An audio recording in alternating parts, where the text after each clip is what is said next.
వారిని ముందుగా రక్షణాలయంలోని వైద్యశాలకు తీసుకువెళ్లగా వైద్యులు వారికి BP, sugar levels, oxygen levels, body weight వంటి ప్రాథమిక ఆరోగ్య పరీక్షలు నిర్వహించారు.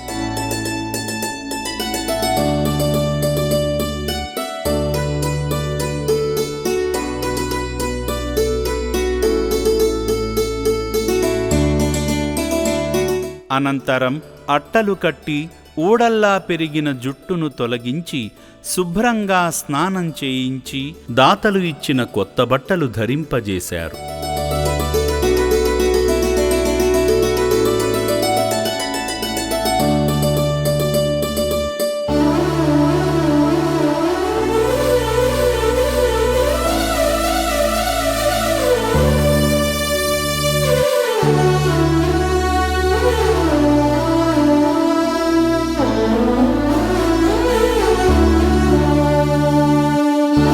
స్నానం చేయించిన అనంతరం వారిని శ్రీ పుణ్యలింగేశ్వర స్వామి దర్శనానికి తీసుకువెళ్లగా స్వామివారి దర్శనం చేసుకుని ఆశ్రమంలో ప్రశాంతంగా జీవిస్తున్నారు.